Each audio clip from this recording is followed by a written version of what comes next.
everybody. It is Sunday, the 15th of September, and today I thought I'd take the opportunity to film a small one-day reading vlog for two main reasons. The first of which is that it's a very rainy, very gloomy day, and I have no plans to go outside whatsoever, and I'm gonna spend the day reading anyway. The second reason is that I am doing terrible with my already impossible to complete TBR. Being that it's the middle of the month, I have a total of 10 books on my TBR, and I have only completed one, which is the smallest one, and also a manga. The reasons for this terrible reading performance are many, but the main one is that I've been traveling a lot and I haven't really had the time to sit in my apartment, to relax, to focus on reading. I actually traveled to Romania this week and I just came back on Friday. This was the first time I drove out of the country and it was a very interesting experience. I quite enjoyed it, but I have to be honest, Romanians have a lot of great qualities, but driving is not one of them. And this comes from a Bulgarian where we also are terrible drivers. And I don't mean that we lack skill. I mean that we behave terrible on the road. And I am afraid it's the same for our northern neighbors. And I'm saying this with all due respect to Romanians. But overall, I'm happy that I went. I'm happy with the results from the trip. And I'm happy to be back and to have some time to just sit in my apartment and relax. But enough yapping about that already. Let's talk about the books that I am currently reading.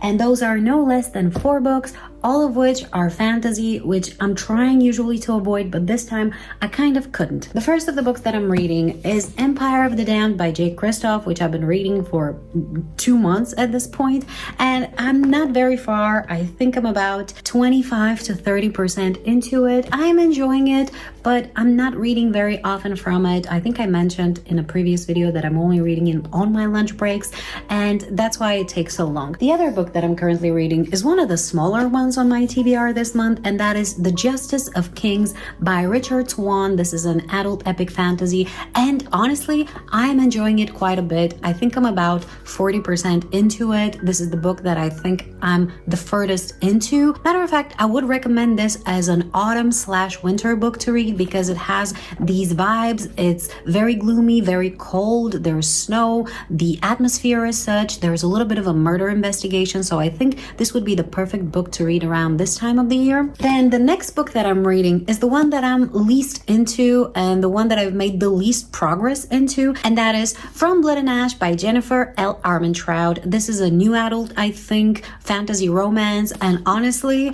so far, too much exposition, very awkward conversations and communication between the characters, very awkward world building. Though it does have the potential to be an interesting world concept, I just don't necessarily like the execution so far. I think the writing style is a little bit amateurish. Maybe this was her first book, I'm not 100% sure. Either way, I don't have much to say about it right now. The good thing is that I'm buddy reading it with 2 friends of mine, so it's a little more enjoyable to actually go through it. And the final book that I think I'm currently reading is Assassin's Quest by Robin Hobb. This is the 3rd and final book in the Farseer trilogy, and it's an adult epic fantasy, and I am almost 50% into it, and so far I'm quite enjoying it. I have to be honest, the author has made some mistakes in my opinion when it comes to the way that she has developed her philosophy into the book. I know that this is very vague and means close to nothing, but in my opinion there are quite a few logical and moral inconsistencies throughout the narrative, but other than that, I am quite enjoying it. I think the drama with which the suffering is presented and the catharsis of certain scenes are really making this story both pleasant and exciting and kind of compulsively readable. I started reading this book yesterday, and as I already mentioned, I'm quite further into it. I'm 280 pages in, so I think that's a great progress, and I actually think I'm gonna continue reading this until I'm tired of it, and then we'll see what I'm gonna do later. Matter of fact, I don't really have any other plans for the day besides I would like to bake some cookies for a friend of mine, and I would like to do some work because tomorrow is gonna be a very busy day, and I would like to kind of get ahead of it a little bit. So let's go ahead and do some reading.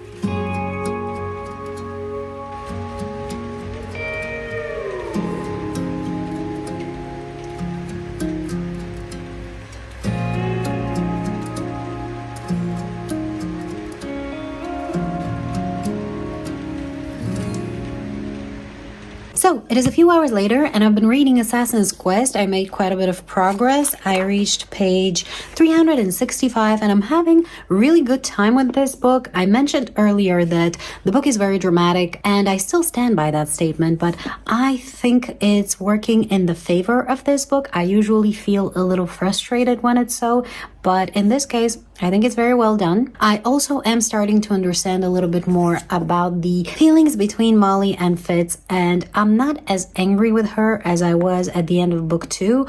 I think given the circumstances that we're seeing right now, it's pretty properly done, but I also think I'm seeing where this story is going in terms of their relationship, and it's gonna be tough for Fitz, I think. I'm also suspecting something about Verity, and that's gonna break my heart if that's the case, because I really like him as a character, but I don't see this story ending well in any way, shape, or form, at least not for him. I miss the Fool. I wish he was a part of this story, but maybe he will be. You never know. The situation is rapidly changing. We are currently in a bit of a snag because Fitz was betrayed yet again. Can you believe it? And here's the thing that I think Robin Hobb is really good at doing. She's really good at making you feel sorry for somebody, but in a satisfactory way, if that makes sense. I don't feel frustrated with the bad things that are happening to Fitz. I feel a little bit of this very satisfying self-pity. I don't know if that makes sense to you, but that's how I feel about the situation. And it reminds me of my younger years when I was really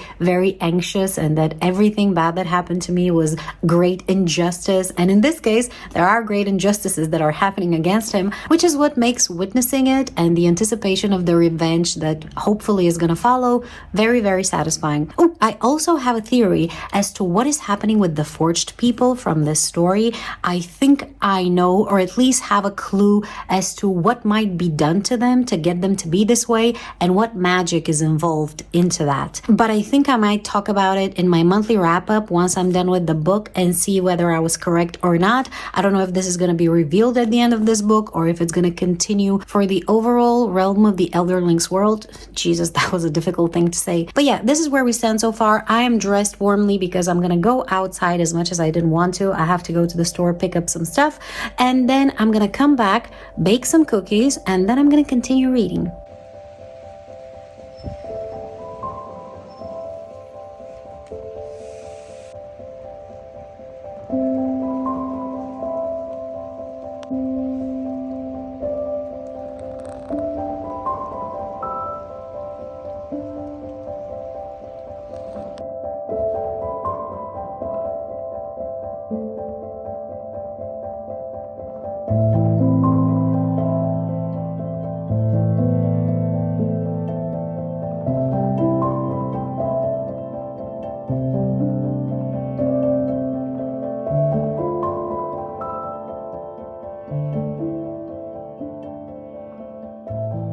Okay, so it's a few hours later, and I've moved on to reading From Blood and Ash by Jennifer L. Armentrout, and honestly, I am really struggling with this book, not only because of the rather awkward, sexually adjacent scene that was displayed early on in the book, but also because the author loves to engage in copious amounts of exposition. Every time she introduces a new concept, she immediately dumps a ton of information related to this new concept in the form of the main character's thoughts, and this immediately pulls me out of the story because we all know the effects of telling instead of showing, which is made worse by the fact that we're seeing this information dumped through the thoughts of the main character, being that it's a first-person point of view, and it always sounds like she's bragging about all of the skills that she has and all the things that happened to her, and it kind of robs the story out of excitement and me out of empathy. Now granted, I'm only 4 chapters in and maybe things are gonna change, but I am struggling, and I already thought I wasn't gonna like this book, and all of my concerns are being confirmed,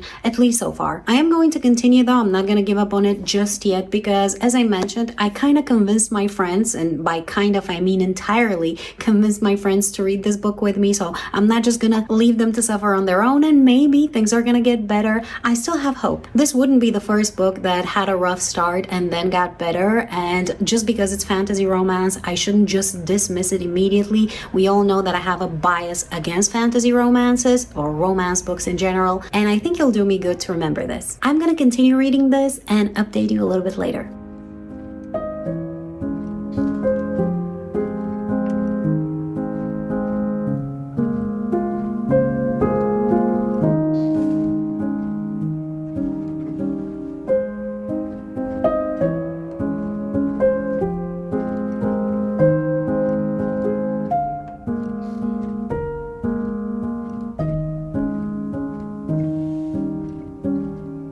Alright, it is sometime later and I actually fell asleep somewhere in the middle of chapter 11 from Blood and Ash, and I don't think it's the book's fault. Actually, I was just really tired, but the whole thing got a little more interesting. There was plot actually introduced with a bit of a murder mystery and some lore related to the world. I still don't like the writing style. I think so far this is the worst part about the book. The author uses some awkward phrasing and a lot of repetitiveness, and some things just don't make sense, specifically the descriptions of things, just like a lot of young authors. And I'm at this point just assuming that the author is young. I don't really know much about her.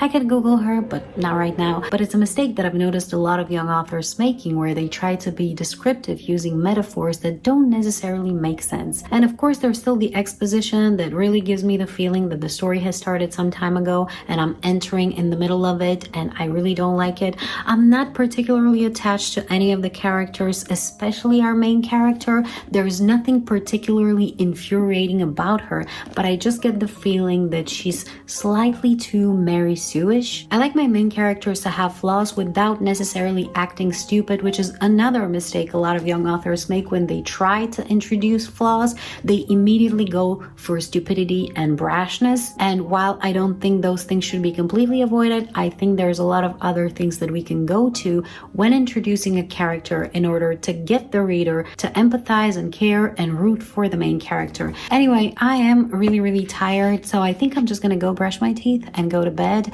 And I think I might really end the vlog here because tomorrow I'm gonna have to work and I don't think I'm gonna have the time to continue filming. This was not very interesting. There is not much that happened, but I still hope that you enjoyed watching it for whatever it was, and I hope you had a very nice relaxing weekend. I wish you a successful and peaceful week, and I'll see you soon in another video. Bye.